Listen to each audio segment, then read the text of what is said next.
G'day guys, welcome to episode 107. That's 107 interviews with spearfishing experts, authorities and characters from around the world. Today it's Alistair Cooke's turn, former president of the Central Coast Sealions and the Coffs Blue Water Classic winner, I think in maybe 2016. But he's a competitive Spearo, freediver, instructor, well-travelled, and he makes a really big effort with the juniors around his club. And he comes in dobbed in from a listener just like you, this time by Alex Hamilton. So thanks, Alex, for the recommendation. And guys, if you have recommended guests in the past, don't worry, I have got them in a spreadsheet. I've got like maybe 100 names on there, but I will get to them at some stage in the future. So awesome. Keep them coming. And today's intro is pretty short, pretty sweet, pretty simple. But Alby and I get into the nitty-gritty today about taking new guys out diving. So if you're an experienced Spearo and you do take out the odd new diver, then you might get a couple of points or tips or ideas today about how you can do that in a maybe a slightly better way. But it is a chore, and big ups to every single experienced guy that is taking out new people and teaching them the ropes, because someone's got to do it. I mean, we all started somewhere, and it's awesome that we've got guys around like Alby that regularly go out of their way and give their time up to do this. So hey, also quick review today on iTunes. It's got a really good title, To Show with Top Blokes. I think he was trying to say top show, but Robson91, he says, this is what I listen to every commute I'm not with the missus. No better way to stay entertained than listening to some interesting Spearo interviews with these funny guys. Love their work. So funny guys, I'm definitely missing my off-sided Turbo. He is more than half the funny of the show, but nevertheless, I carry it alone for a little while, and but he'll be back at some stage in the future, I'm sure. Hey, hope you are enjoying the show. We're 107 episodes in, and we couldn't do it without our patrons. So look, patrons are funding this show. If you go to patreon.com/Noob Spearo, you'll see our Patreon page. We've raised $520 so far from patron listeners just like you, and they are sponsoring the Shrek and Turbo Melbourne Noob Spearo trip end of this year at some stage. It's loosely penciled in for September. I want to get down there. We're going to hang out with a couple of guys that have been on the show before, and Sven Franklin and Eckhart Benkenstein, and hopefully do a live interview there at some stage, maybe get into the Club Spearfish down there as well, and then hang out with some of those boys. But yeah, hey, today's episode brought to you by Patreon listeners just like you, patreon.com/Noob Spearo. Thanks, guys. Let's hook in Alby. Here we go. Adreno Spearfishing are today's proud sponsor of the Noob Spearo podcast. They stock a huge range of equipment that you can find in Brisbane, Sydney, Melbourne, and now Perth. That's right, spearfishing.com.au have got a huge range of gear. I encourage you to get along, use the code Noob Spearo, NOOB SPEARO, and save yourself $20 on every purchase over $200 when you shop online.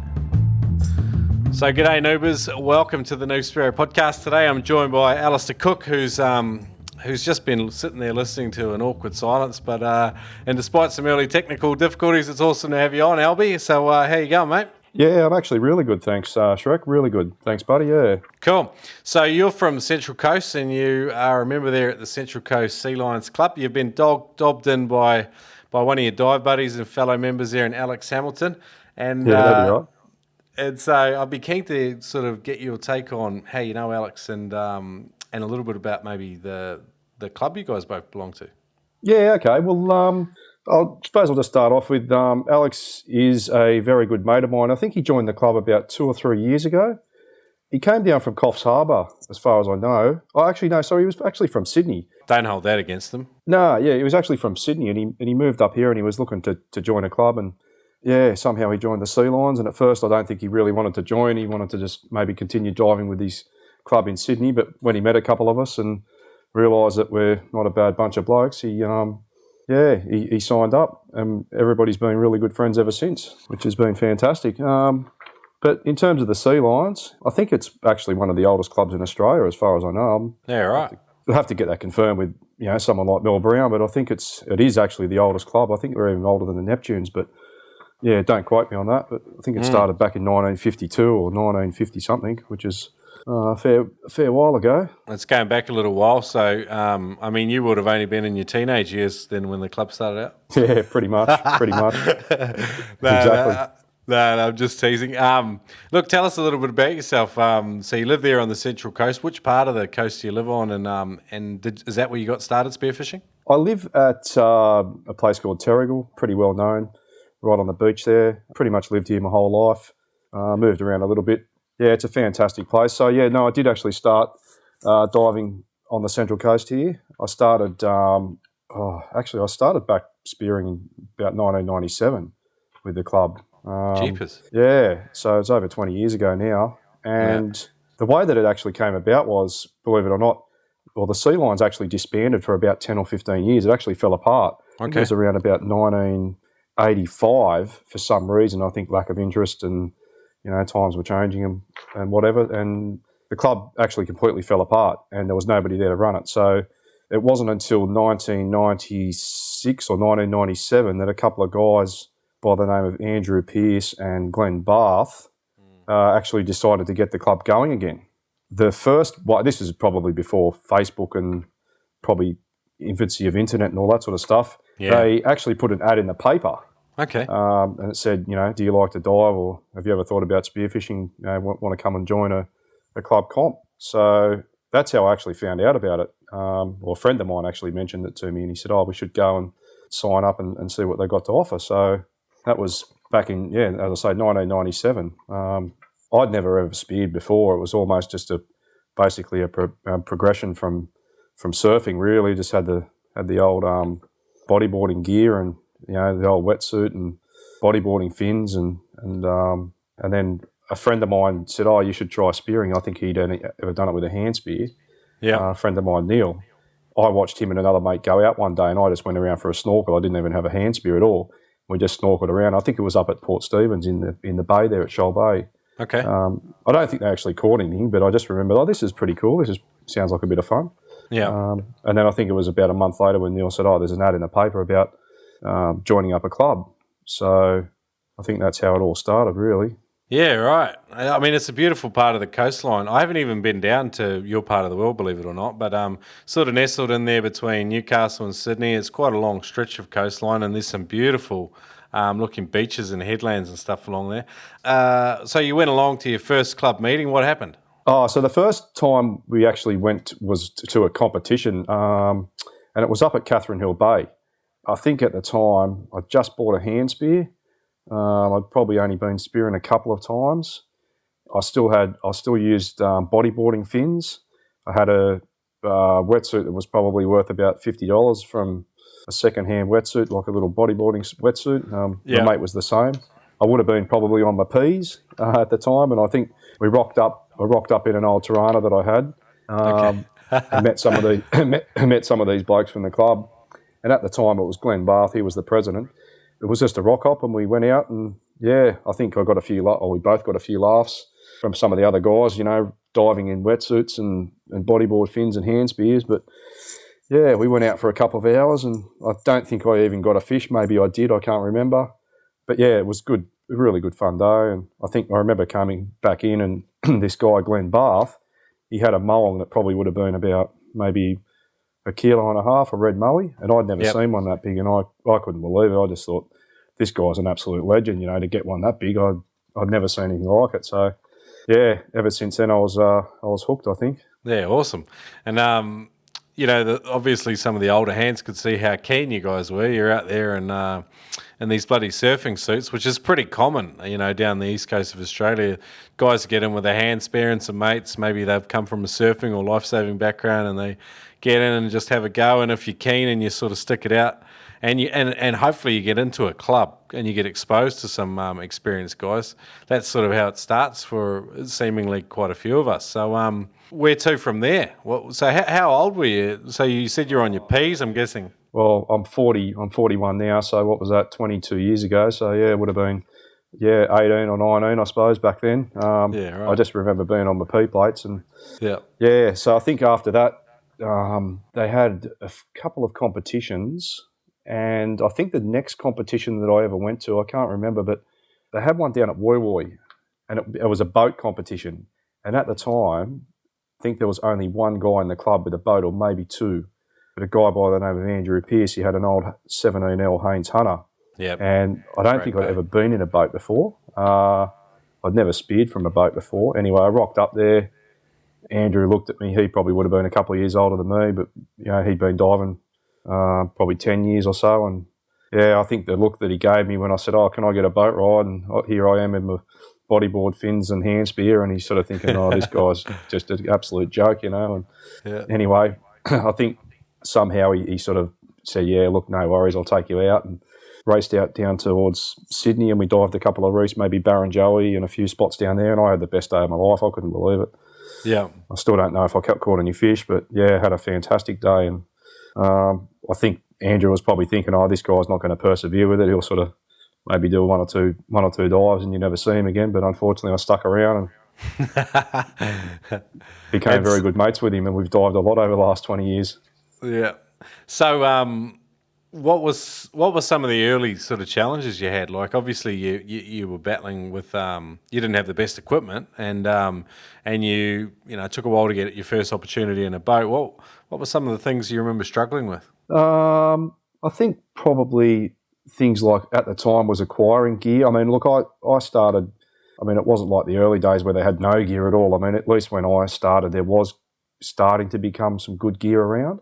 Yeah, and I think at the time there was only really one dive shop where you could buy gear on the Central Coast, and that was Gosford Diving Services, and there was a guy by the name of Carlo, and he was down at Yamina there, and lovely old guy. He had 5,000 scuba dives credited to his name or something like that. So anyway, he used to sell a little bit of gear. This is the time before Adreno and all the internet stores and stuff. So everyone that wanted gear had to go down and see old Carlo, and there was only a couple of brands, I think, making wetsuits. I think Neptune was one of them, and I think at the time, I think carbon fins weren't even invented, or fiberglass. It was only plastic fins.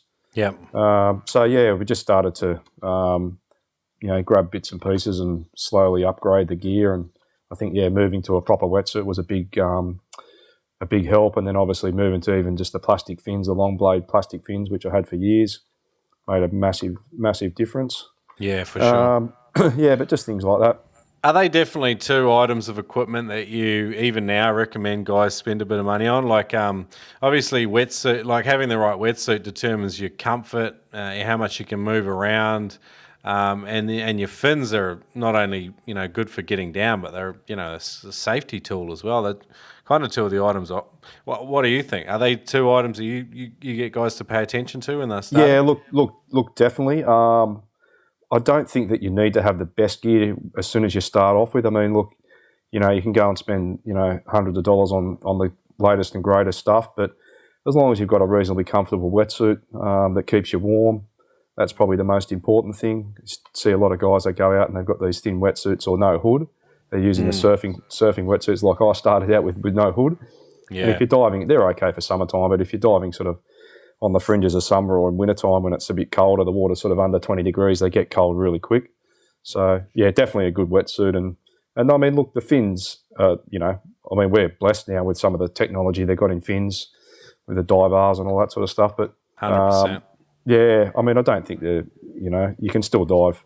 A good diver can still dive well with a pair of plastic fins or even short fins. It doesn't really matter that much. But, I think just...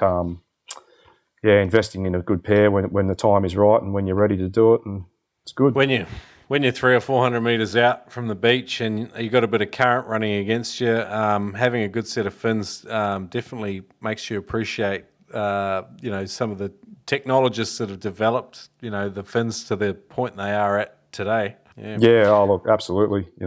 Swimming in current, and I don't think you would have been able to do some of the stuff that we do nowadays with the carbon dive bars and penetrators and stuff like that, you can kick in the current all day and your legs don't get tired compared to the old plastic fins. But, as I say, we're just blessed with the stuff we've got nowadays. So you slowly upgraded your equipment. I'm guessing that your freediving sort of gradually improved as well. What about hunting and things like that? Can you remember some of the early lessons you learned? Yeah, definitely. I think just watching some of the other guys in the club, how they hunted and things like that, laying on the bottom, just really taking their time to try to let the fish come to you, things like that. Watched a lot of other guys do that sort of thing, which was really, really good. Yeah, I think just watching other people that are really skillful. I remember, going in a couple of competitions and you'd watch some of the good, the better divers. I could never dive that deep when I first started. I think probably 5 or 10 metres was sort of the maximum, but I remember seeing a couple of guys from the Sydney club in a comp once and they're diving down to 15 or 20 and laying on the bottom, and I always sort of dreamed of being able to do it, and I think it's just a slow progression over the years of just adding a couple of metres here and there and improving your breath hold and, staying more relaxed in the water to be able to get the fish and things like that. For sure. What about just finding fish and choosing the right locations to go? Obviously, being around a club, some of the guys would give you some pointers. Can you share a couple of those sort of tips or insights you had around finding ground, particularly in your early days? Yeah, I think you just got to spend time in the water and really learn your areas, and it does take time. And obviously, if you've got people that know where to go, then you can cut a lot of time off looking for things, and looking for good ground. But I find with the Central Coast around where I live, there's so much reef and so much terrain, and it changes all the time. You can have days where there's certain patches where there's a lot of fish in one time of year, and then you can go there in wintertime and there's nothing. And it's the same for, wintertime. You can go on the white boulders and there's all sorts of fish there, and in summertime there might be nothing there. So you got to really take the time to learn the areas. It just takes years and years, and even now I'm still finding new areas all the time. It's just so much reef. It goes out for miles and miles, and you've got 50 k's of coastline. It's just absolutely incredible. I mean, sometimes when we've got clear water, we just go out to the 2 and the 3 mile, which are quite famous reefs, and they're huge areas of reef. And if the water's clear enough, we'll just put a tow line out the back of the boat and drag each other around looking for good spots. Oh, yeah, that's cool. So it's something you still love doing, is exploring, finding new ground. Yeah, absolutely. Just always find new ground. And as I say, there's just so much reef off the coast. It's incredible. You can dive every day of the year and still find new spots all the time. It's amazing. So you're out on this 2 mile, 3 mile reef, and you've got how far at the back is you? I'm guessing you're just hanging off a float line, a rig line. Yeah, sometimes I usually hang off a rig line, but I actually got like one of those ski, like for wakeboarding. Oh, yep. Yeah, I've done that before. So I've got the handle that you use for wakeboarding with the ski rope, and they float. Okay. So so you can hold on to that. It's really easy to hold on to with your hand and just get towed around very, very slowly. And you're probably, 5 to 10 metres out the back of the boat. Yep. Okay. And just tow each other around. And then when we find a good spot, the person that's getting towed will either just let go of the rope and drop off and do a dive, or they'll just put their hand up and say, yep, it's a pretty good spot here, mark it.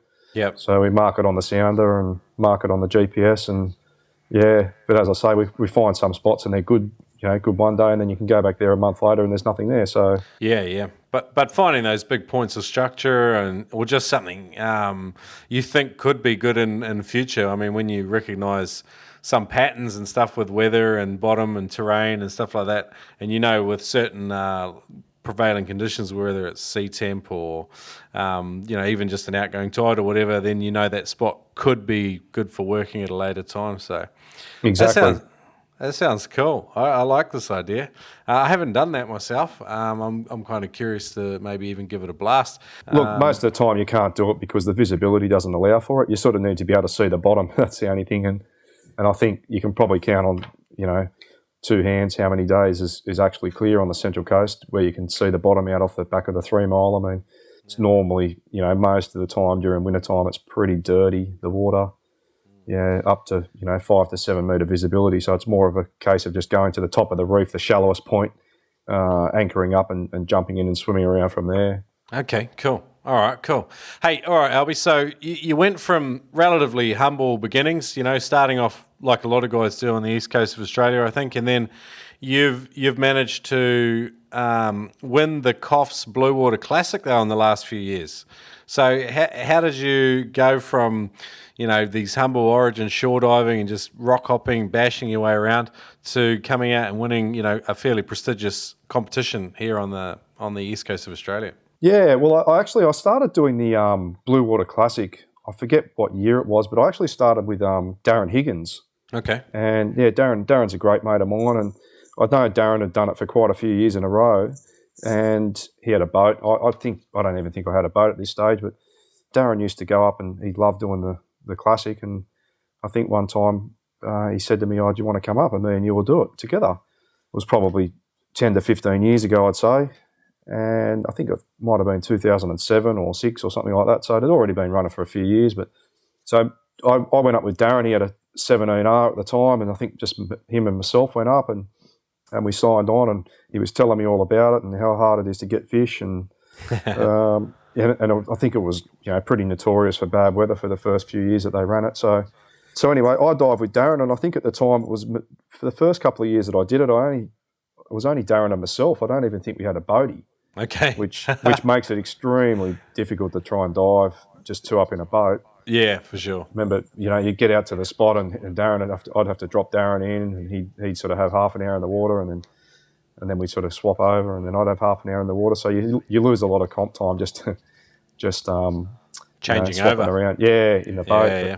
I think I persevered for a couple of years with Darren. We had a couple of great times. I don't think I ever did really that well. Got a couple of fish, but I think I kept going up there for a few more years after that. And I progressed to obviously taking my own boat up there with a couple of local guys from down here. I think one year I dived it with Glenn Barth, and this time we had a boatie. And yeah, so we progressed from that, and then started to get a few more fish and learn the areas a little bit more. And some years you had a good year and some you didn't. But I think that and I ended up diving it a couple of years with another couple of friends. We had a pretty good team. It was another guy, Dean Williams and Jason Hardy, and we used to just basically love going up there for a trip away. We didn't really even take the comp too seriously, but we loved to get up there and go for a dive. And I think we did it for about 3 or 4 years in a row every year. And we even used to have a girl called Adriana. I'm not sure if you know Adriana from the Gold Coast, and she joined our team. And so we had 5 up in a 17R, I think, with a boatie, and yeah, we used to just go up there and have an absolute blast. It was great, and I think it was probably about I couldn't even tell you what year it was, but it was probably, I don't know, 10 years ago, I suppose, and it was just one of those awesome days. And I think with the Classic at the time, it was more a case of just getting a lot of small fish to win it rather than trying to target huge fish. And I think the first year that I won it, I think I got 5 or 6 fish on the first day, but they weren't. I don't think anything was big. I think I might have got a mackerel maybe, but it was just a small trevally and a tailor and a queenfish and a few other things. But you get 100 points per fish, and yeah, it was enough to sort of put me in the lead after the first day. And I think the second day I backed it up again with another 6 fish, and it was enough for me to win the comp. So I was stoked. So part one of the big themes that's sleeping out from your interview so far is just the fact that it's putting in the yards and just continuing to work year on year and learn as you go. A lot of it sounds very incremental and gradual. However, I'd love to pick out some of the bigger lessons that you learned along the way. Obviously, you're talking about the way the comp is scored. You're getting scored well on each species, so getting a lot of species makes sense rather than going for just sheer weight of fish. But blue water hunting's definitely a different style of spearfishing than a lot of people are used to. What are some of the hard lessons you learned that have allowed you to, start shooting 5 or 6 species consistently? I think just being able to be patient, having good gear, like reasonably good gear. You don't have to have the best gear, but just having good gear, and obviously working in a team with other guys that are, switched on and know what's going on. The other thing is, you can obviously anchor up, but a lot of the time, especially in the Blue Water Classic, we had a very good boatie. He was right on the ball all the time, and we would, you know what it's like when you're trying to catch pelagic fish. A lot of the time, there's current, and you have to get dropped up at the front of the current and drift down, and in exactly the right spot. You want to be on the exact right line. Exactly the right spot. So you sort of need that good boatie to be able to put you on the good spots, but. Like anything, I just started off slowly, and I don't even think I was that good with the gear or anything when I first started out. But you slowly upgrade your gear and progress, bit by bit, and slowly learn how to approach fish and where fish are going to be. And So did you start adding tools to your belt, like in terms of using a flasher, adding Burley into the mix, choosing the style of hunt, how far apart the divers need to be to not make fish fearful and things like that? Yeah, look, definitely. Look, flashes are a fantastic thing for targeting pelagics. They don't always work depending on what the species is. I find a lot of the time it's just a matter of being sort of in the right place at the right time and being in the right location and just dropping down and just using the fish's inquisitive nature to swim up to you rather than trying to chase it. Yep. I mean, a lot of the time, especially when you're just diving in currents, it's just a matter of dropping down into mid-water, whether it's 20 metres deep and just sitting at 5 or 10 metres and just drifting along and looking like you're sort of not interested. And a lot of the time that's the best way for a fish to come up and see you rather than, all the time chasing and looking at things and trying to hunt things and scaring things away. Yeah, I just find it's easy to just drift along with the current and definitely Burley. Burley's obviously fantastic. Finding clearer water, the Burley works even better. Okay, cool. And okay, so well, first of all, let's just go back to flasher for a sec. What makes an effective flasher, and what species are they useful on? Flashers are pretty good for just about most species, I think. Obviously, they work fairly well on kingfish. The kingies love to come in on a flasher. Definitely wahoo. Obviously, it's a bit of a no-brainer for wahoo. If you've got the nice blue water and the sun's glistening and it's flashing around for the wahoo. They can't help but come in and have a look. They come in and have a look, yeah. Again, you've got to have reasonably clear water for them to work. You've got to have that sunlight sort of reflecting off the flasher, but they work. I'm not sure if they work that well on Spanish. I think Spanish are just more of an inquisitive fish that come in. They just like to if you're in the water column and they're, you're not posing too much of a threat, they normally appear behind you, or, if you dive down to the bottom, they'll come in sort of in front of you mid-water. So I think they're just inquisitive. I don't think really a flasher makes a real lot of difference with the Spanish, but I could be wrong. So you talked about the sunlight, reflecting off the flasher. So when you let a flasher, a lot of guys use the flasher strung off a rooster float or some sort of float setup. How far down in the water column do you look to hang your flasher? Obviously, it depends on the depth of the water and the visibility. I mean, if the visibility is excellent, you hang it a little bit lower. But yeah, normally, anywhere between sort of 5 to 10 metres. Okay. You don't want to be going off. And I've found a lot of fish will spot the flasher and come up, whether they're in 20 metres, they'll actually come up to the flasher as well. So it just creates that curiosity of the fish and they come up. And I suppose if you set it too low, it also makes it too difficult to dive down. So you don't want to have it set at 20 metres and you've got to dive to 20 metres every time you want to do a dive. Yeah, that's a good point actually. And I guess like with species like kingfish, it might bring them up off the bottom, and they, you might only be a 10 or 12 metre diver, and so you're in 20 metres of water, but it doesn't necessarily mean that you're having to dive that deep to shoot a kingfish. So there's some advantages there. Have you thought much about flasher design in terms of which ones are effective? Look, I have actually made a couple of flashes. I'm pretty lazy, to be honest, and I think whatever it is, they work as long as they've got some sort of holographic, reflective stuff on them. I'm pretty lazy. Got a lot of guys, go and buy all the stuff, but most of the flashes I've had, I've just bought from Adreno. Yeah, they're just easy. And they're already made, and they're relatively cheap. I think the first couple of flashes I've always left them on a boat somewhere and lost them anyway. So it's I think I bought a brand new flasher once and did a reef trip up on the barrier reef, and I think I used the thing for a couple of days and left it on the boat and never saw it again. So a lot of guys are copying the Chris Coates YouTube video where he makes one out of an old wine bag. I think that's an effective and cheap one for a lot of guys. And I was out with some guys on the weekend, they were using it. And it seemed to be doing the job. So yeah. Yeah, and the old CDs work well. I know a lot of guys that use the CDs.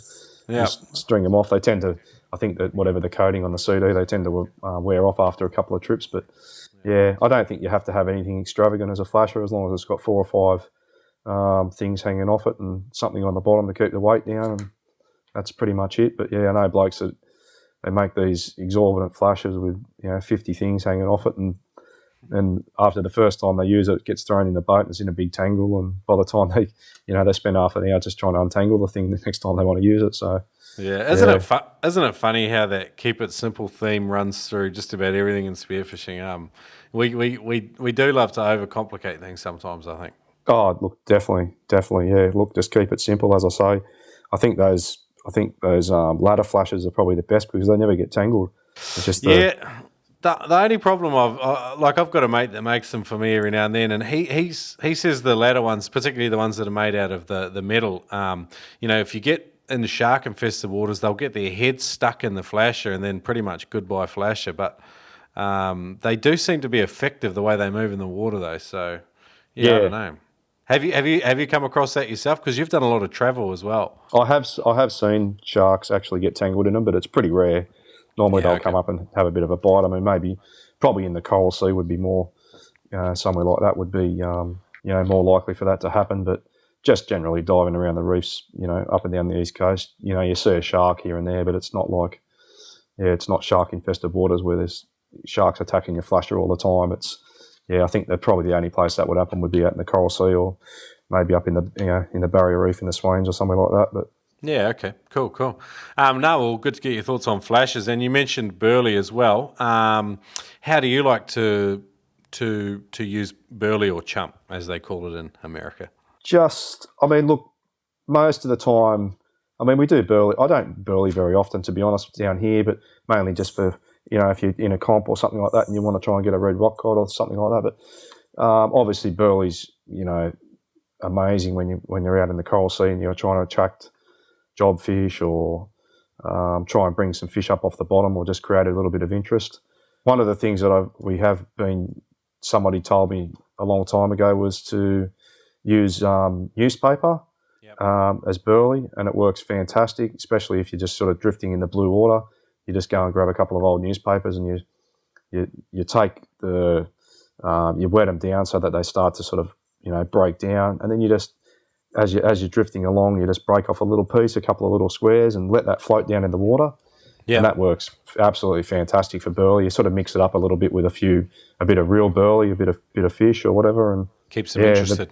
It keeps them interested. And the best thing about the newspaper is when the sharks come in, it doesn't fire them up too much. It's okay. They'll eat a little bit of the newspaper, and then they'll spit it out. And whereas if you're just using continually burling with fish frames or chunks of meat, it just sends the sharks into a feeding frenzy. So yeah, for sure.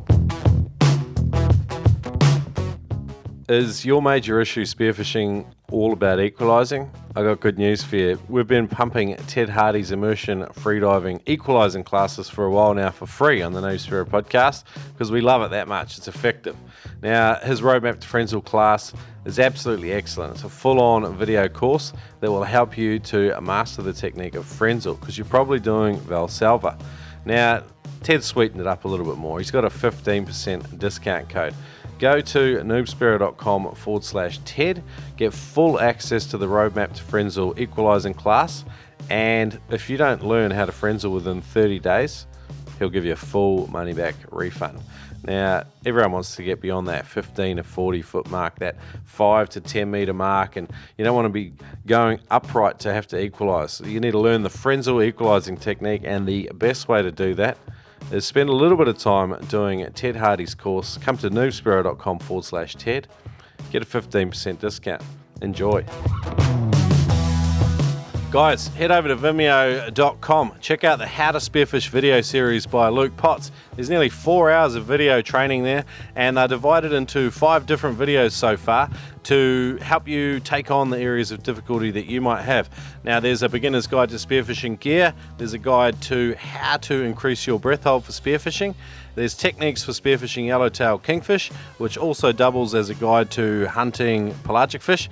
There's a guide, techniques for spearfishing snapper, which is a really good, helpful guide for approaching canny reef fish, which is a tough one.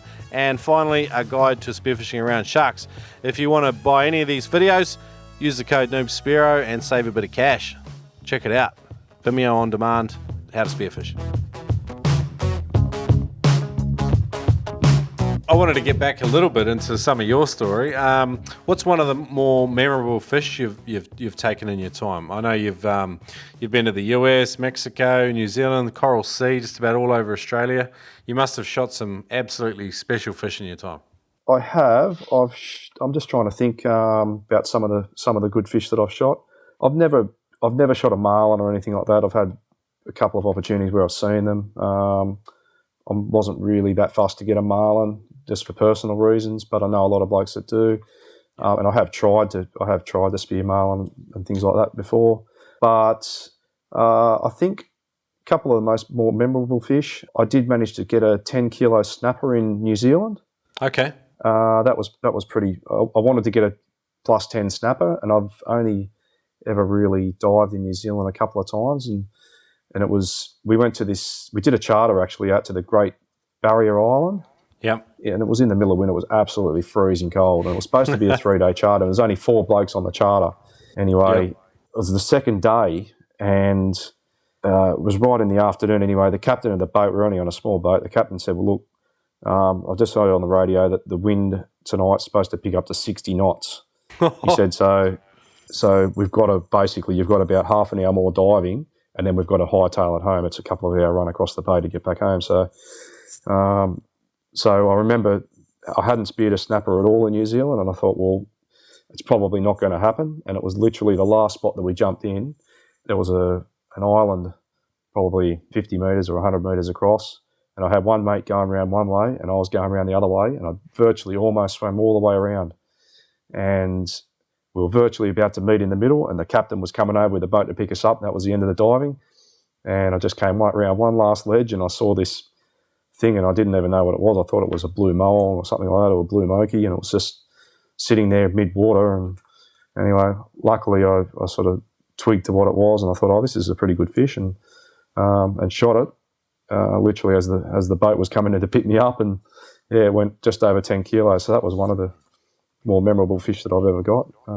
Jeepers. That sounds like a dream come true. It was, yeah, it made the trip, as I say, especially under those circumstances. And I think my mate who was coming around, if he was there 30 seconds before me, he probably would have got it too. So, yeah, it was just the luck of the draw and the way things panned out. But yeah, another one was I did manage to get a big wahoo in the Blue Water Classic about 2 or 3 years ago. Yep. And that was 23 kilos, and we were drifting off the Pinnacle up off North Solitary there, and it was a beautiful day, and the water was crystal clear. And anyway, as soon as we jumped in, I had a couple of relatively new guys, a couple of juniors in the boat, and they threw the flasher out. And within about 20 seconds, I think 2 wahoo came in that were over. Yeah, and these blokes were just, they couldn't believe it. These things just looked huge. Anyway, one bloke by the name of Patrick, he went down, and the thing came straight up to his flasher anyway. He went down and shot it from about 5 feet away. Oh, and wow. The thing took off, and I can't remember what happened. I think it might have actually broken his jink eye from memory. Geez. Yeah, anyway, it got off, and he was devastated. So we swam around. Yeah, he was only a young kid too, 17 or 16, and would have been a fish of a lifetime, and in a comp too. So wow. Yeah, so he wasn't happy. Anyway, we swam around for about another hour, and none of us really even saw anything. I think a couple of guys saw wahoo off in the distance, and there was no current. We had the boat anchored up on top of the Pinnacle. We'd sort of pretty much given up, and I said, "Oh, look, let's go. Let's start to pack up and go." And I was literally swimming back to the boat. The boat was only anchored on the top of the bommy in about 10 metres of water, and as I was swimming back, probably halfway in between the boat and myself, about 5 wahoo came in. Oh, wow.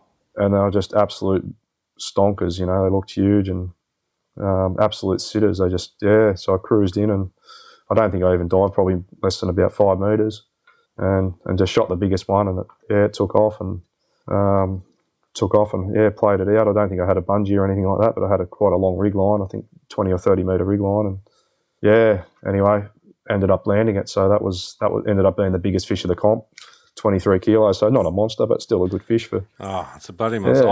I haven't shot one yet. Right. I just want to go back and pick in a couple of details. So you said five fish came in on you. Were you on the surface at that stage? I was on the surface and I was swimming back to the boat, Yep. and they literally came in between myself and the boat, and I could see the boat, and they would have been probably maybe 15 metres away, I suppose, 15 to 20 metres away, and I just swam in and don't even think I dived. I can't even remember. Maybe I did dive, but I think sometimes with big wahoo you can just get lucky and they're not spooked. Yeah. I didn't have a flash or anything like that. They just came in and I just swam towards them, and it sort of did the old trick where you hide your goggles with your hand and swim towards them at the same time as if you're not interested. But they start to sort of get a little bit wary, but they're at the same time they're sort of thinking, "What are you doing? What are you doing?" Yep. And I think just at the last second, just picked out the biggest one and reached out and shot it. So I was very lucky. So you were swimming directly to the boat. Were the wahoo swimming from left to right or right to left?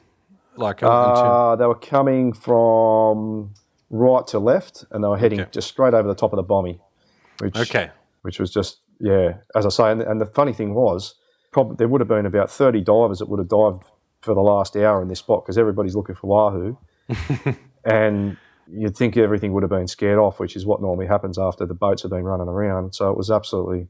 None of us had seen anything for about an hour, and I was just swimming back to the boat, and then just luck was on my side, and these fish came in, so I was very lucky. Now, you were lucky, but you probably also did a couple of things right. Now, one thing I'm guilty of when I get in these situations is I get way too excited. My heart goes through the roof, the adrenaline's pumping, and I'm already standing on the boat getting my photo taken holding this fish before I've even come near the bloody thing.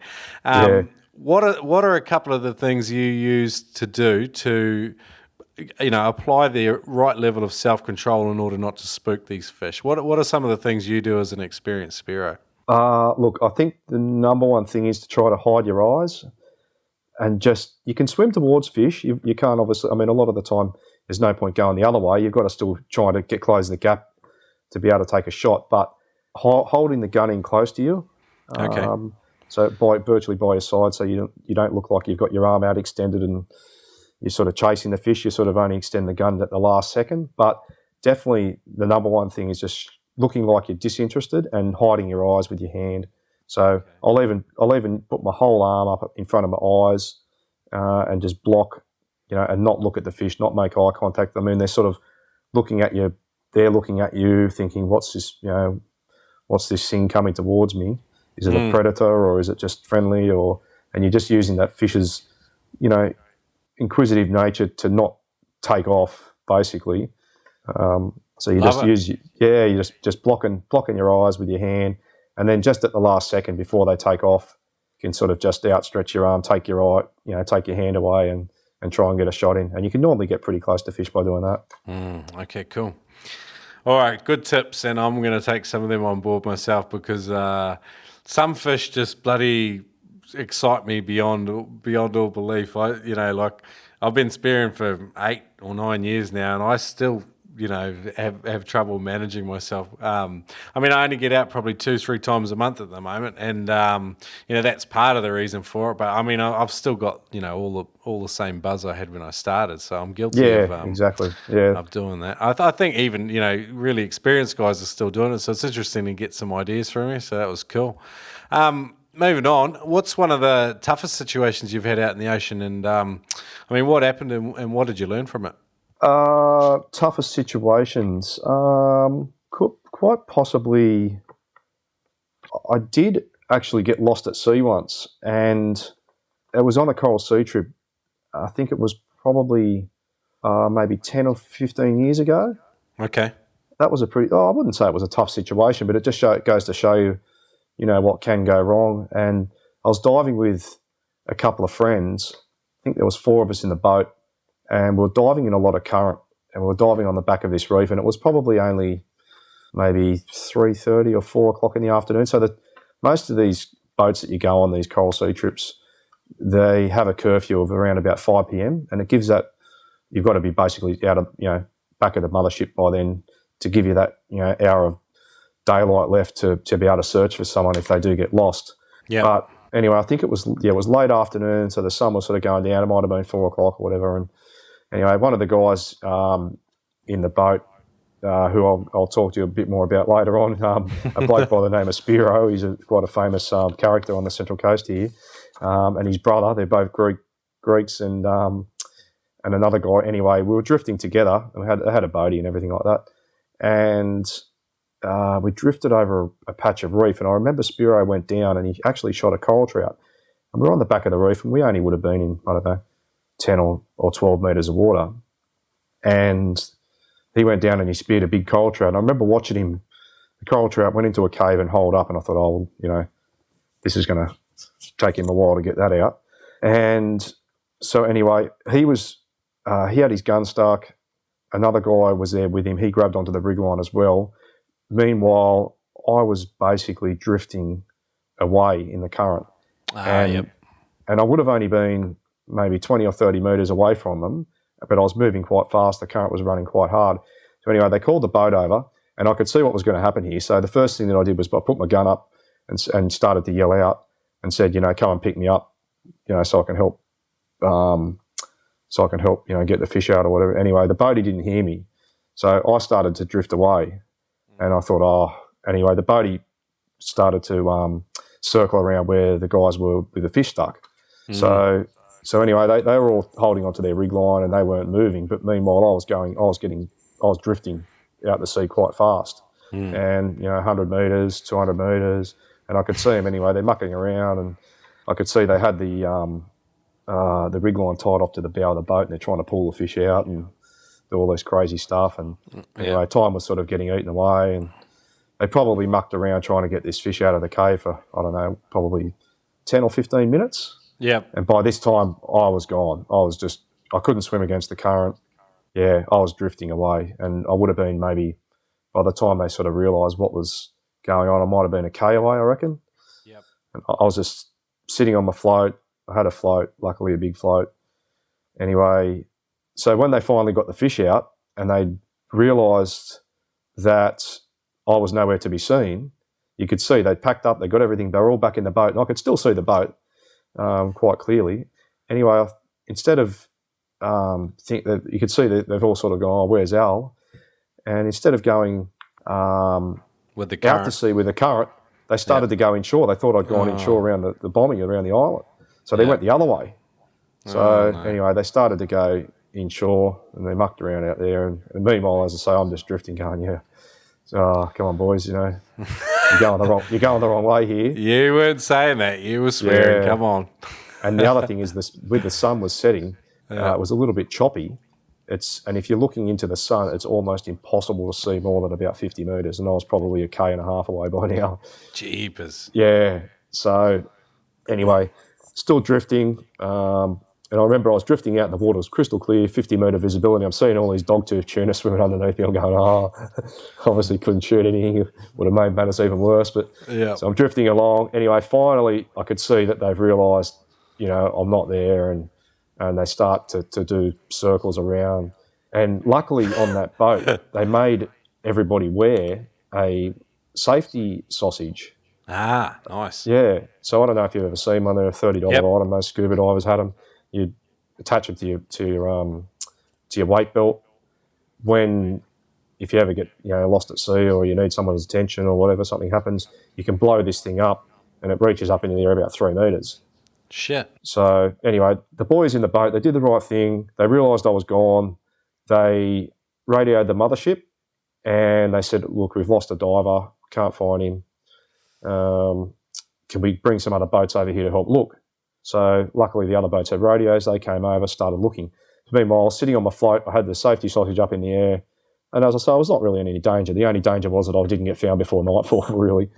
And anyway, you could see the boys going back and forth, back and forth.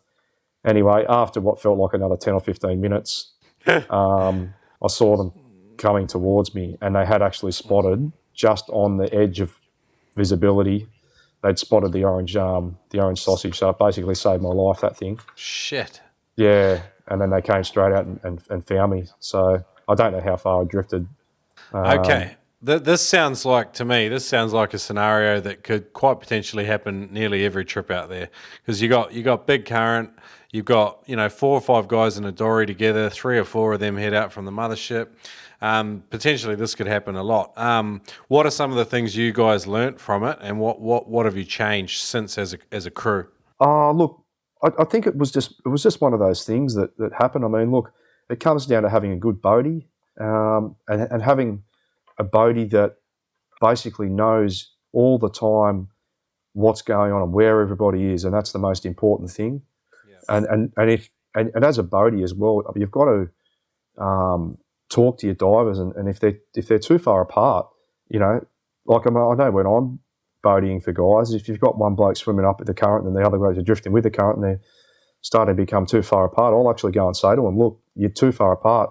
I'm going to pick you up and drop you with the other guys, or swim over to them, so that everybody stays together, because it's just such a scenario where things can go wrong in so quickly. Losing a diver, and I've heard of it happening a couple of times, but as I say, that's the only incident I've ever been involved with really of being lost, but it was just one of those things. You make some good points there. I think one of the things, a boatie's got to be a bit of a leader at times. Like, you've got to make some decisions, like you were just saying, like when your divers are too far apart, you've got to be prepared to be called an arsehole and pick two of them up and take them over to the other two, or if you've got 6 divers, it's even worse, I think. And, exactly. Sometimes it's just something not so severe, but it's also an issue, like the guys might be drifting into a green zone unintentionally or whatever. So you've just got to be prepared to call it and just say, get in the boat, we're moving. And I think the other thing you brought up was, the guy on the boat needs to be actively scanning and paying attention to whatever the hell's going on. I mean, we're all guilty of, bloody mucking around with our GoPro batteries or something, or going to the toilet or whatever, but you should still have an idea about what's going on around you and managing your diver situation, because if you are the boatie, you've also got to sometimes get in between your divers and a boat coming towards them. So definitely.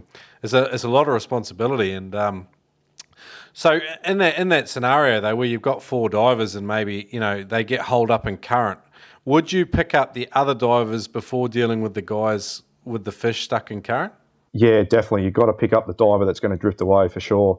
I mean, if the other guys are stuck there dealing with their fish, I mean, if they're holding onto their float, if it's holed up or whatever, holding onto their rig line, well, that's no dramas. They can sort that out. But yeah, the priority is to pick up the divers first, because, as I say, within 5 minutes and the current's running at 5 knots, they're going to be gone really, really quick. You just got to get those divers back in the boat and then sort out the fish. I mean, as I say, even on that day, if they picked me up and dropped me back up, I could have helped get that fish off, and 5 or 10 minutes later we would have been spearing again. So instead of having all these dramas. Yeah. Oh, jeepers, I hate having a fish hole up when you're in current and you got multiple divers in the water. It's always a shit show, isn't it?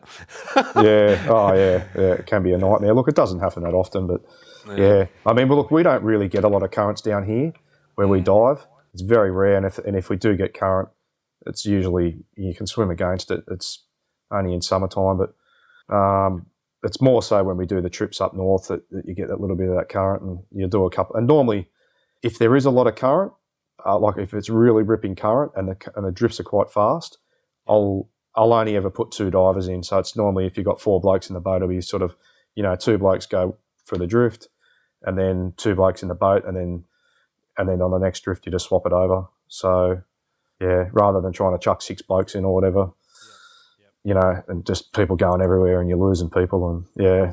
Makes sense, and it's another reason why guys stick to the same crew over and over, because you develop a really good understanding and you're not having to explain things, but it can be a bit lazy too, because then you guys don't get to learn, so which brings us neatly on to sort of the next part of the show, Veterans Vault, where, we love to dig into sort of our guest's area of expertise. And, Alex mentioned that you make an incredible effort with the juniors there at the Central Coast Sealions, and you make an effort to chaperone the new guys, show them around how to dive safely, all the rest of it.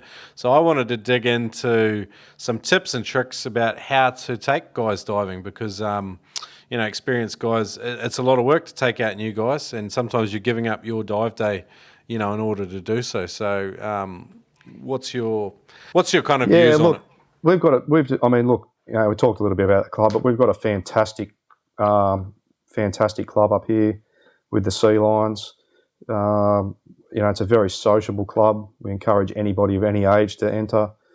We're not super focused on fish. Fishing always a bit of a bonus if you bring a fish in, but it's just more about camaraderie between people and, going out and having a good time. We're not super focused on going out and trying to catch 10 or 20 fish, or sometimes guys dive the comp and they don't even catch a fish at all. But we still try, obviously. That's the name of the game. But I think we do, because we are such a sociable club, we've had a lot of juniors sign up over the years and a lot of new guys. And most of these guys that turn up, a lot of them haven't never been in a boat before. So we've got quite a few guys in the club with boats now, which is really, really good. And everybody's just happy to take out new guys, if they want to come out. Oh, wow. So I think the first thing is when you get somebody in the boat, well, the first thing that I do is I say to them, and I've had a lot of juniors in my boat and other people and other older people as well, like older guys as well. I say, do you get seasick? And a lot of the time they go, well, look, I don't know. So, well, look, you better take a couple of seasick tablets because we're going out for 5 hours, and if you get sick, well, unfortunately, we're not coming back in. But so normally, I've taken blokes out, and it's just painful to watch them. They get seasick, and and a couple of times I've caved in and said, okay, we're going back. We're going to drop you off, and but definitely. Look, the first thing is just showing guys around the boat a couple of their responsibilities of things that they've got to do. In terms of just keeping their gear neat and tidy and being organised, and show them. I mean, when you take a couple of guys out and they're first time, you don't expect them to drive the boat or anything like that, but just showing them where the radio is and where the EPIRB is, and a couple of basic safety things. Yeah, and then usually try to go to a spot that's reasonably easy just for a warm up dive. Yep. So, you don't want to go out into 30 metres of water and drop the pick and go, okay, boys, in you get. So normally just do a warm-up dive in some shallow water, just, 4 or 5 metres up to 8 metres, 10 metres, start off and just somewhere that's really, really calm, and let everybody have a little swim around and just sort of warm up a little bit. Yep. Before we sort of maybe venture out into deeper water. I love to dive deeper water. I love that sort of 10 to 15, 20 metre ground, especially on the coast, because you just seems like there's obviously a lot more fish out there. So after we've done a few warm-up dives, we'll sort of, if the visibility's okay, we'll go out and pick a spot, maybe an anchor in 10 or 15 metres of water, or if there's no current. And then, it's a little bit more of a challenge for the guys, but most of them are pretty good. And, if it's summertime, they can still see bonito and kingfish and things like that to swim around with. Yeah, and just take the time to show the guys, what to shoot and what they can and can't shoot. Most of the guys, the kids nowadays, they're pretty good. They've done a little bit of diving, even if it's not from a boat, but they sort of, they're getting better, and they've watched the videos, and so they know what to do. And it's just a matter of keeping an eye on people and making sure no one swims too far away from the boat. And normally give people a little bit of a time frame and say, look, we're going to spend roughly half an hour in this spot, so don't swim too far. Okay, cool. And you guys are going off the pick a lot of the time because you're not contending with current. So that makes it easy as well, if the guys are sort of within 100 metres of the boat. In saying that, what are some of the common issues these guys encounter? I've got a few opinions of my own, but I'd definitely be happy to hear what sort of some of the new guys struggle with down there. Common issues that we encounter. What you mean? Things like dangers, like blue bottles, or? Oh no, just the struggles the divers have and how you sort of coach them through it. For example, a lot of guys have problems with equalising. Yeah, look, definitely, yeah. Look, a lot of the kids do have a bit of trouble with equalising, but they don't. The thing is, on the Central Coast, we're quite lucky. You don't need to dive deep to get fish. I think if you're diving up in the Barrier Reef and things like that, you sort of have to dive. You have to be a 15 to 20 metre diver to sort of be able to get fish. Whereas on the coast, a lot of our fish are in shallow water. Some of my best mates, like Andrew Pearce, he's probably never dived more than 10 metres in his life, and he's probably shot more good fish than anyone in the club. So wow. he just swims around in the shallows, and he's always shooting big dew. And I think his rig line might only be about 10 metres, so that's evidence that he doesn't dive deep. But I think you don't really need to dive deep to get good fish on the coast, which is a huge benefit. But a lot of guys, they do want to start to go a little bit deeper, and normally, like things like equalisation is a big factor, and just learning what species to hunt and things like that, and how to hunt. So it's good to be able to just take the time and really show the guys and teach them a little bit. A lot of it's, I guess, it's a bit of monkey see, monkey do, which is a really good, effective way, to teach people. They just watch what you do and then they just mimic it. One of the things I notice, particularly when you're diving in shallower water, like shallower than 30 feet or, 10 metres or even half that, noise is kind of exaggerated, you don't have that cushion of distance between you and the fish, and you guys tend to make a lot of noise when they're moving around. They don't know it, but is that something you coach guys through? Do you give them any tips or advice? Yeah, look, definitely, yeah. Just teaching people, teaching the guys to be, just to be relaxed and to not try to chase fish, I think is a big thing.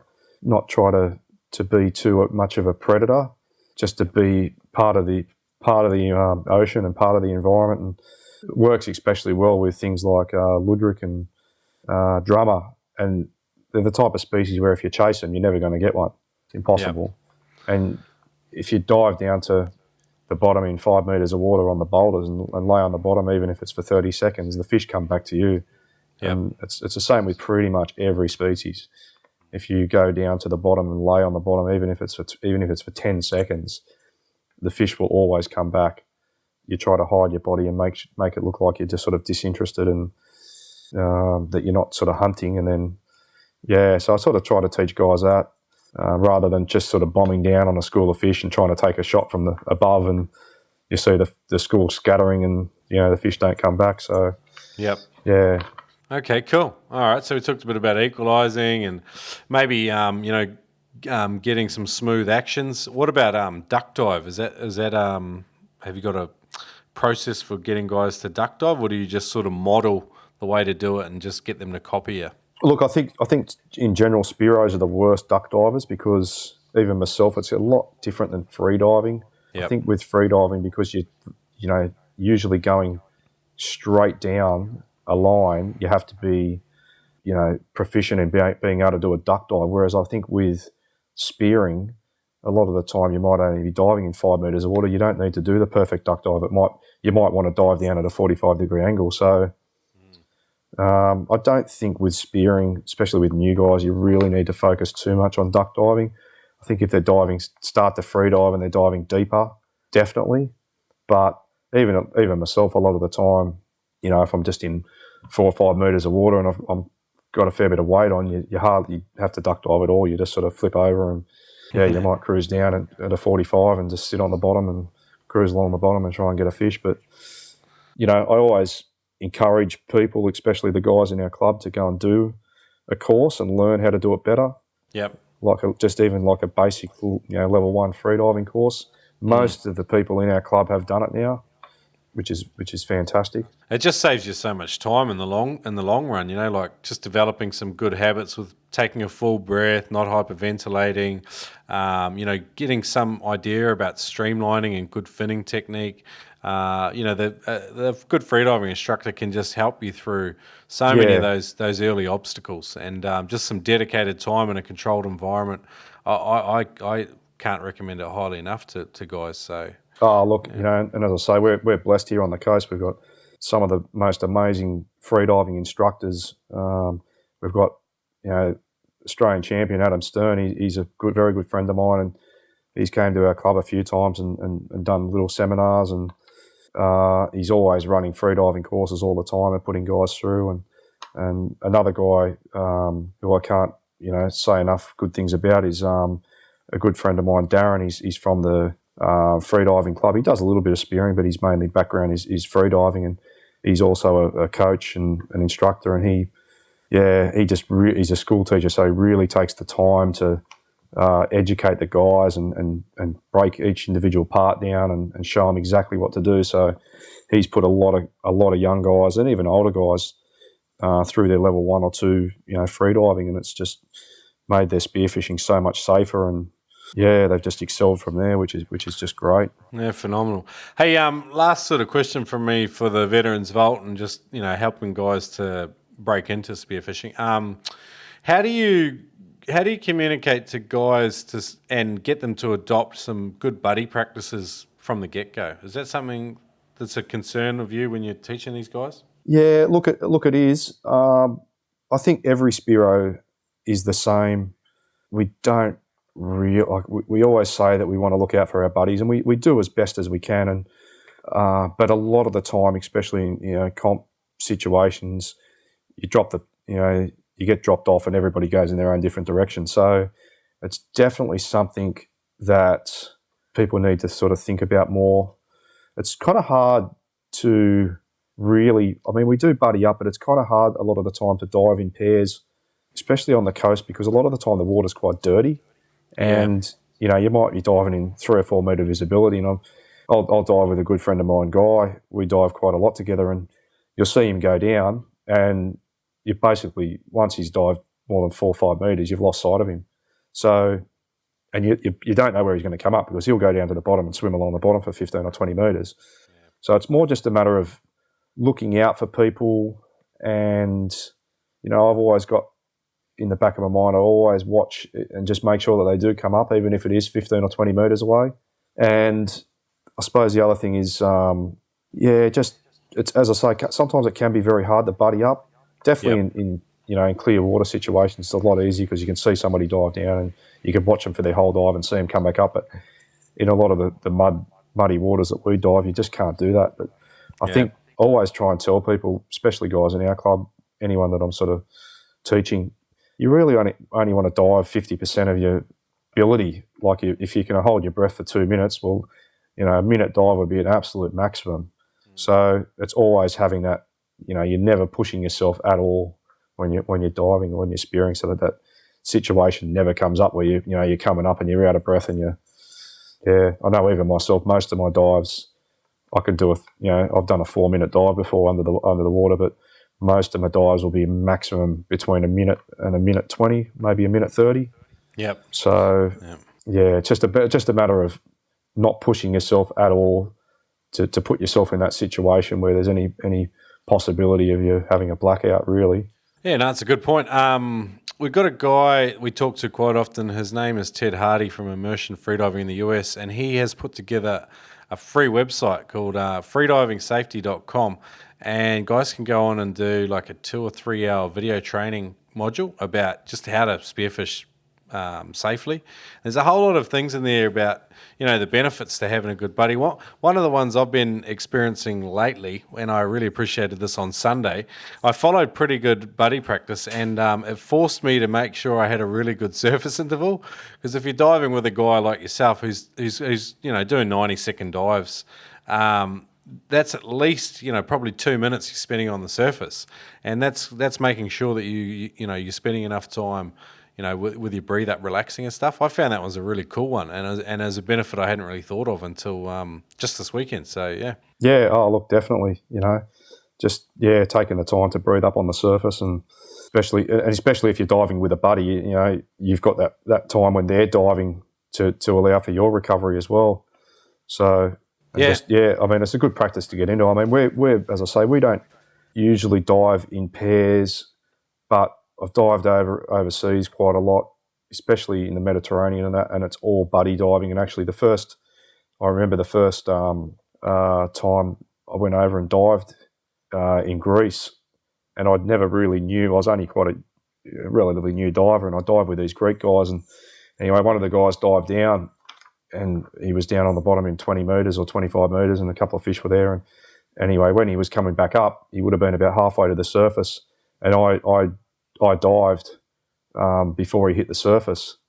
When I came back up, he was actually quite angry about it, and he said, I remember he spoke in Greek or whatever, but he basically said, "You do not break the protocol." I said, "What do you mean?" He goes, "You got to wait till I finish my dive and watch and make sure that I'm safe before you come up, before you dive." And I said, "Oh, okay." And I learnt that lesson, I never ever, I still to this day remember that, do not break the protocol. Yeah. Well, it's how a lot of us learn, like we we do something wrong and get it pointed out to us. And I guess those guys, they're always pushing the limits, like we saw the Greek world champs and these guys doing 60-meter dives and stuff. And a lot of that med diving is just, it's all deep stuff. And those guys are just crazy free divers. But, like vigilance is just absolutely essential because they're pushing it so much. So, yeah. Exactly, yeah. Hey, let's move on to something lighter. Unless you had some final tips there for teaching new guys. I think just if you are in a situation where you do have the knowledge and ability to teach young guys and pass on a bit of information, or just to get them out in the water, it's just you've got to do it. I mean, it's good to have the same crew all the time, but we, especially in our club, we just basically put the word out. If there's a dive going, and we say, righto, whoever wants to jump on, if they're new, if they're first day diving, whatever. And just give them that opportunity rather than just diving with the same 2 or 3 people all the time and not giving those other guys an opportunity to come out with you and learn. Yeah. So you got to be it's got to be a bit of a balance. I mean, sometimes I've been in a boat and I've got 5 new guys in the boat, and you're sort of thinking, it's too many. Yeah, too many. Yeah. Yeah. I put a guy onto his first cod 2 weeks ago, and he's a guy I've been diving with a fair bit lately, and I've been able to show him a couple of things, and it's just it's almost like shooting your first of a species, when you help another guy shoot their first. It's really rewarding in its own way, and I've been really enjoying it actually. So I was keen to ask you a couple of questions about it today. So cool to get some ideas off you. Hey Noobers, it's Jeremy here from Spearing Magazine with an update for you guys. Shrek and Turbo have been doing such a great job with telling guys about Spearing Magazine that we've actually sold out of most of our back issues and catalogs. But I just wanted to let you guys know that we have an international subscription available just for you guys. Yeah, from Spearing Magazine. I'm Jeremy Campbell. Thank you, guys. Go to spearingmagazine.com.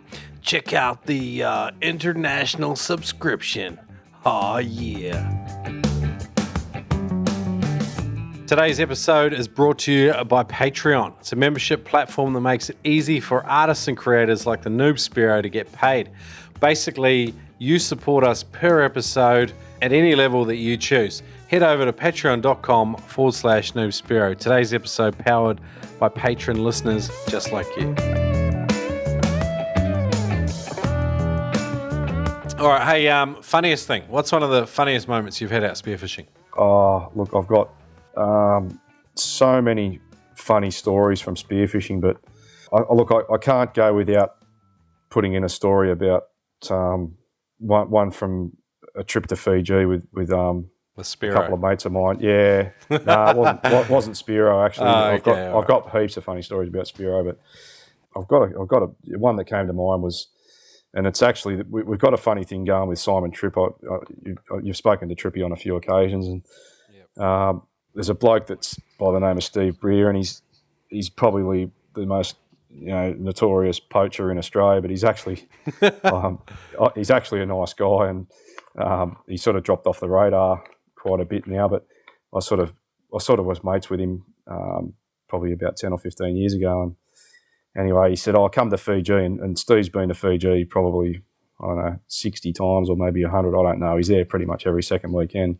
And anyway, I did a trip with a few mates to Fiji, and Steve was organising the trip. And anyway, we went to a place called Kandavu, and I'm sure the freedive Fiji guys know about it. And we did a trip over there. We got a light plane. They take you in a little light plane, and we flew over there. And anyway, Steve he thinks he's a bit of a cook, a bit of a chef, and he said, he goes, have you ever eaten octopus? And I said, no, they taste like a rubber boot. And he's going, no. He goes, trust me. He goes, I'm going to get an octopus and I'm going to show you. It'll taste like melting butter in your mouth. And I went, okay. I said, I'll believe that when I see it.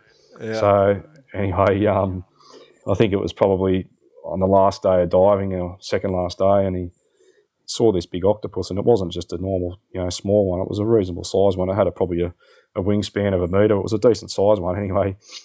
He speared the thing, and it wrapped around his gun, and it was absolute hilarious. Trying to see him sort of land this thing, and it wrapped around his gun, and it's every time he sort of pulled a tentacle off himself, another one would latch on, and it was just a comical thing watching him trying to land this octopus, and a big cloud of ink and coming out and all this sort of stuff. Anyway, he finally subdued this thing and got it in the boat, and anyway, I think the day's diving was over, but basically I think the next day we had to fly out, and he said, I'm going to take this back to the mainland, back to Fiji and cook it up for you. And I said, oh, yeah, no worries. Okay, well, not a problem. So anyway, he ended up, he had this octopus in a shopping bag, one of those disposable sort of shopping bags that you get from, Woolies or Coles or whatever. And this thing was just like a big blob of goop by then, and still, like a big ball of slime, The thing was absolutely massive anyway. He said, I'm going to take it back to the mainland and cook it up for you in a curry, and I'll show you how tender this thing's going to be. So anyway, the next day we're flying out on this small plane. He took the thing as carry-on luggage, this octopus in the bag, in the shopping bag, and the plane was only half full, so he sat it on the seat next to him. And in Fiji, obviously, they didn't really question too much about what was going on, but he's got this octopus in a bag in the seat, and it was still leaking all this black ink out, and there was ink all over the seat, and it was just dripping out, and the plane absolutely stunk of this octopus. And all you could see was just this black slime going down the aisle of this little plane, we're in, and it was hilarious. Anyway, so we're just going, what are you doing? So finally, anyway, got back to the mainland, and that night he said, I'm going to cook this thing up for you, and it's going to taste delicious. And he made up some curry, and he chopped it up and put it in there. And anyway, I finally had it, got to try this thing, and after he cooked it and boiled it for half an hour, and it tasted absolutely terrible, and it still tasted like eating a piece of car tyre, Jeepers, did he earn a nickname for that, apart from being a gratuitous poacher? He's already got the nickname from that, but as I say, it was just another story along with many hundreds of others that sort of one day Simon Trips, I think, is going to jot down and put in the book of Bear, I think he's going to call it, the Bear Files or something like that. So the Bear Files. The Bear Files, I think, the Bear Files, because he's just done so many crazy things. But in saying that, he's actually quite a nice guy, Steve, and he has taken a lot of juniors out and told them a lot of things, and so I can't say too many bad things about him. All right, hey, couple of quick questions to go. Alby, let's hook into your dive bag. So sort of head to toe, what's your equipment like, particularly at the moment in the sort of the onset of winter, serious winter? I'm one of those people that's got an absolute heap of wetsuits. I've been given wetsuits, I've won wetsuits, I've bought wetsuits. So at the moment, I'm using a Hex 5mm camo suit that I was given. I actually won it in the Blue Water Classic. Gee, but how's that go? Do you like it? It's been actually quite a good suit. It's very warm. Yeah. It's been a fantastic suit. It's probably a little bit too warm unless the water's sort of below 20 degrees. Jeepers. That's a big wrap for it, I guess. If you are in, seriously cold water, maybe that's one of the reasons why you want to get one. Yeah, look, I mean, any 5mm suit's going to do the same sort of a job, really, as long as, open cell 5mm suit. I've got a couple of 7mm suits as well. I've got a couple of XX1 7mm that have been given by Ray Powell. Okay. I've also got a 9mm Bochet commercial ab suit, which I wore when I was in California chasing the abalones, and I think the water was about 9 degrees or 8 degrees. So, and I've got a lot of, I generally just mix and match. If the water's a little bit warm, say around 20 degrees, and I don't want to get cold, I might wear a 5mm top and 3mm pants. Yep. And then if the water's a little bit warmer than 20 degrees or maybe 22 or 23, then I'll just wear basically an Adreno suit. I've got one of those 3mm open cell Adreno suits, and they're tough as nails. I think I bought the thing on special. It was about $150, and Yeah, you can't winning. tear it. It's, oh yeah, well, absolute bargain. Can't give it enough of a rap. But I've got two guys I've been teaching out in them. They're actually brothers too, so they look ridiculous when they're out together in exactly the same suit. But I actually kind of think it's funny. So, yeah. Yeah. In terms of guns, the first gun that I ever bought was a Peter Kesby Yep. timber gun. I had a friend that had one, and he said, "Oh, look, it's not a bad gun." And I rang Peter up and I said, "Look, I'm just getting into diving. I'm progressing from a hand spear. What should I get?" And he sold me a, I think it was about a 1.1 maybe timber gun. Yep. With a rear handle. I've still got that gun today. It still looks exactly the same as it did. It's had a few more coats of lacquer on it, but yeah, it still worked flawlessly for the whole time I've had it. But I don't think I've ever bought a gun apart from that. Wow. Every gun I've ever got, I've made myself. And did you ever switch to pipe guns? What's your go-to now? Are you still using that Kes gun? No, I use timber guns, and as I say, every gun that I've got, I've made myself. I've never ever bought another gun. Oh wow! And I've learnt from a good friend of mine, like getting back to old Spearo. He makes all of his own guns. A very, very good gun maker. Laminates the stocks up and all that sort of stuff. So I spent many hundreds of hours in his garage, planing timber and gluing stocks together. And and some of the best guns I've ever had have been made with him, sort of mentoring me along the way and showing me what to do. And I've still got a lot of those guns to this day. And one of the guns I use all the time, it's just a rear handled, probably about a 1.4 with triple rubbers. Righto. And I shoot everything from brim to wahoo with that. So, jeepers, that's all right. Yeah. Cool. So, what about fins and knives? Anything else of note in your dive bag? Fins. I think there's a lot of good fins on the market. I'm obviously I'm biased towards using divers because I'm very good friends with Ray. He's probably given me about 5 or 6 pairs of divers over my career, so I'm a little bit biased towards Ray. I think he makes amazing fins. They're beautiful designs, well made, Aussie made. So my first serious set of composites was a second-hand pair of divers, and they were tough as nails. I've since changed to penetrator, but they've got a good reputation and for good reason. And Ray's been well known around Australian spearfishing for a long time. So yeah, look, I think it's it's just personal preference. I've used penetrators in the pool and I've used them in the ocean. They're fantastic. I think any fins, as long as they've got a good warranty, and I think the thing with Ray is that he does have a very good backup warranty. I know a lot of blokes have run fins over in their car and claim that they've the thing's cracked when they've been using it, and he's no questions asked, he's replaced the whole set. So yeah, look, I really really like divers. I've done some really fantastic dives in them. The set that I've got now, which is a set of carbon divers, you could basically swim around, and I think the perfect fin is you swim around all day and you don't even know they're on your feet.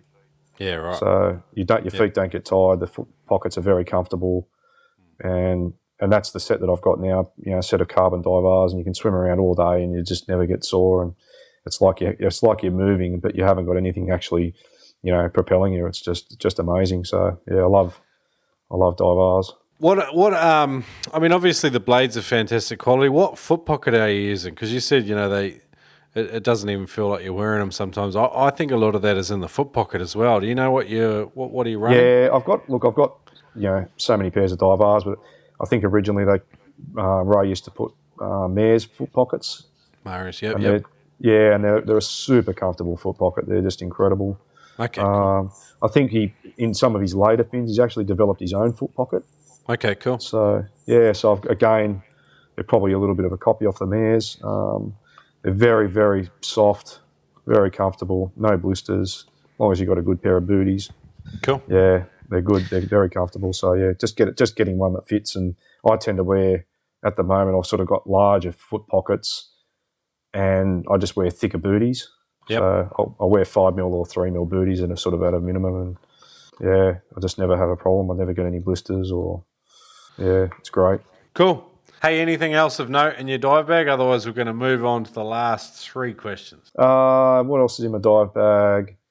Nothing really out of the ordinary. I just tend to use I've had the micro mask, the Bochet micro mask, or whatever they are. They're fantastic, and I've been through quite a few masks, but I think the Adreno masks, which is sort of the copy, very cheap, fantastic mask, indestructible.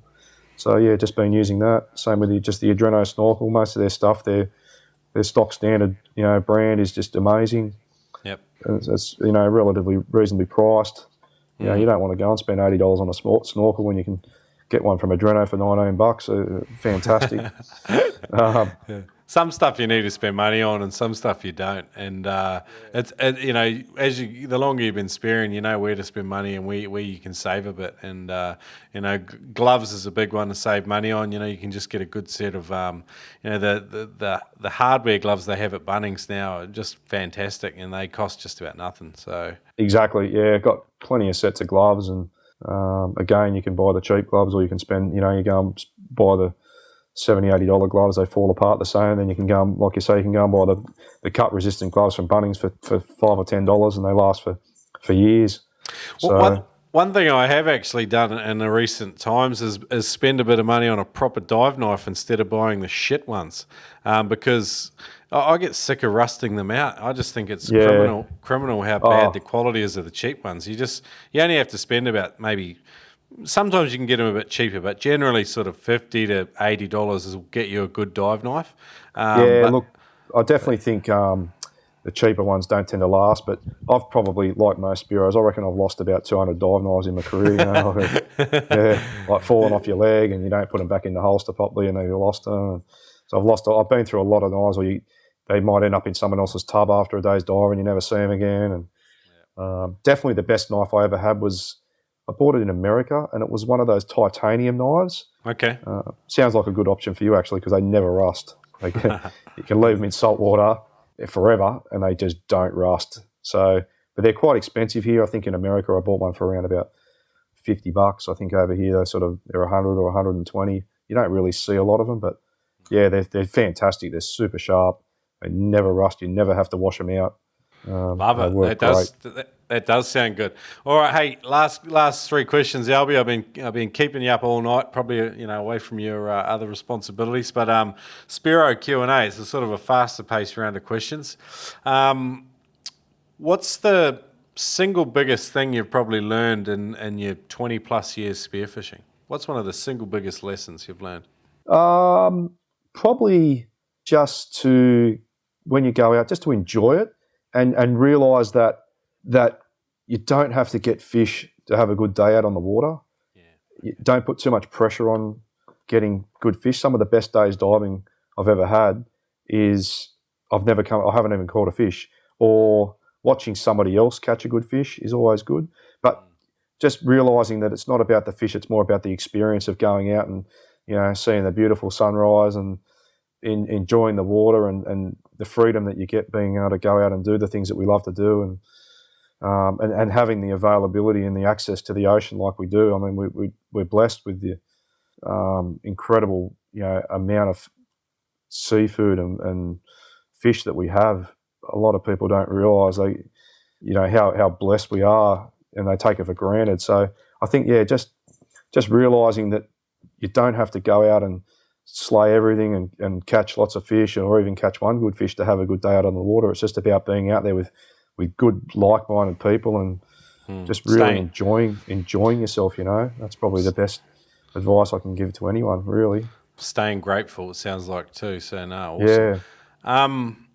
What's something a little bit different that you do than other guys you go diving with? What's something just a little bit different about Alby? A little bit different. I don't know, really. I can't really think of anything. Possibly. Sometimes it takes someone else to dob you in because you don't even realise what you're doing. But some guys have got something about equipment they do, or their diving technique, or they've just thought a little bit more about something. Is there anything like that for you that you can think of offhand? I guess one of the things is I probably think is not to rush. I know a lot of guys maybe rush a little bit too much when they're diving. I mean, as I say, I'm not the best diver, but I don't think you need to really rush your dives and be the first in the water. And a lot of the time you can, especially when you're comp diving and stuff like that, guys are very, very good. They'll get to a spot and before the boat's even pulled up and the anchors are on, they've got their floats in, they're in the water, but I think it's just a matter of not rushing and taking your time, and I think that can pay off a lot too. Just being calm and relaxed, and not putting too much pressure on yourself to get results. And I think that's when you really, really do your best, when you don't have that pressure on yourself and you don't expect to get the biggest fish and you don't expect to win competitions or anything like that. It's just a matter of being out there, and that's probably why I have done so well, because I'm just out there to enjoy it and not put too much pressure on myself, if anything. That's a big theme for the show, and they tie together well. Alby, a last question: what's maybe your biggest current challenge, and how are you sort of approaching it with just in particular with your spearfishing? Biggest challenge. I don't really know. I don't really think there's too many. I just really, as I say, I just really like to enjoy myself now and really plan my trips and do it with sort of like-minded people and just I'm just at a stage of my life where if I do a trip or take people out, I just really want to enjoy it and spend the time to show other people some of the things that I've learnt and some of the locations that I know to dive, and I love it. I think just to really enjoy it and make the most of the time. And that's the beauty of spearfishing. I think it's one of those things, like a lot of people have said before, you can still do it until you're 60 or 70 or even 80 years old. It's just a progression of getting better and better, and it gives you a reason to to stay fit and focused and just keep improving yourself all the time. So, awesome, Al. Awesome, Alby. Hey, people can come and obviously find you at the Central Coast Sealions. It's on Facebook. You guys have meetings on the fourth Thursday of every month at the Breakers Country Club, Dover Road, we do. Wambarel. I take it you get along to a lot of the meetings? I do. And we have had up to 20 to 30 people turn up to meetings. Awesome. Sometimes it can vary. A lot of the times there's sort of between maybe 5 to 15 people. Awesome. I think a lot of people find it a bit difficult to get out on a weeknight, and it's cold and they don't want to go out. And, 100%. But it's just about it. I think the Sea Lions have been lucky. I was the president for quite a few years, and then obviously I took over from Glenn Barth, and then we've had a fantastic president who's just been doing it for the last couple of years, Simon Horvath. Yeah. Very passionate guy, very knowledgeable, and very dedicated. And he's just done a great job with the club. And he's one of those people that just shows up all the time and loves to dive, which is good. You guys seem to have a good bunch of proactive guys there as well. Like I remember you were dealing a lot with the lockout, the fishing lockout movement. That was a big concern. You guys were pretty active getting involved with that. And that was mainly Simon actually that did all of that. Simon and Alex were the two. Right. They were the two main instigators with that.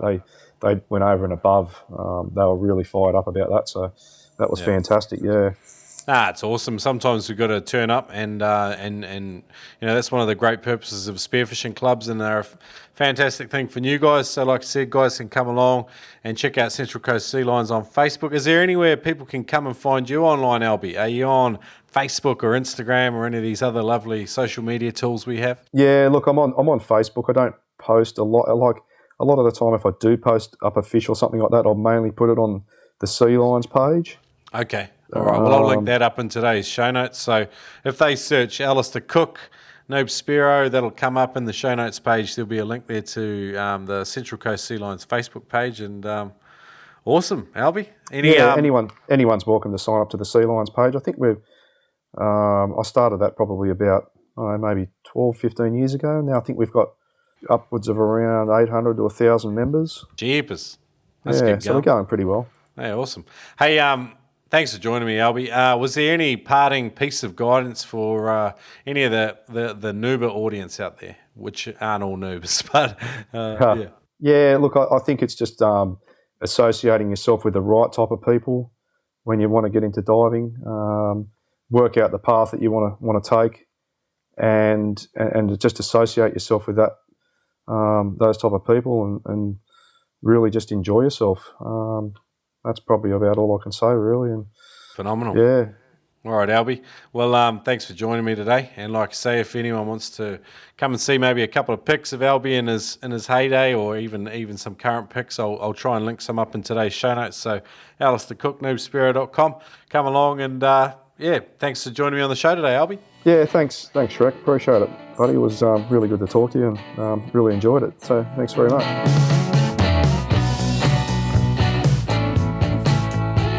Ooh, that was a good one. I really like chatting with Alby or Alistair Cooke. If you want to search anything that we chatted about today, it'll be in today's show notes, noobspearo.com. Come along there and you'll see up in the podcast section, if there's a drop-down menu, you can go to one of 107 interviews. Anything that you like. There's all sorts of flavours and different guests from all over the world. We're hoping to get a few more ladies on there because I got hassled the other day that we hadn't had enough females on here. I completely agree. We've got a couple penciled in, but never mind, I'll get there in the future. I think in the next fortnight we're back off to New Zealand to chat with Spearo camp man Julian Hansford, who is an absolute handful, and we should have a good laugh with him. And he sounds like a funny bloke and good mates with a couple of the people we've already had on the show.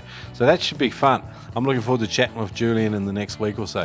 So any more suggestions or love, send it noobspearo.com. Join the newsletter, the Floater newsletter. You can keep up with the latest of the comings and goings on. And last but not least, thanks to our patrons on patreon.com/noobspearo. We've raised $520 towards our Melbourne trip this year. Really looking forward to going down there and shooting some fish with Turbo, meeting some people and doing a live interview. But that's for me. Over and out. Now, I don't know about you, but I love new gear. And spearfishing.com.au have got a huge range. Mad flat shipping rate, especially in Australia. And if you use the code NoobsSpearo, you not only support us, but you get $20 off every purchase over $200. That's right, pump in the code NoobsSpearo at checkout, NOOBSPEARO at spearfishing.com.au, and you will save $20 on every purchase over $200. No brainer. Thanks, Adriano.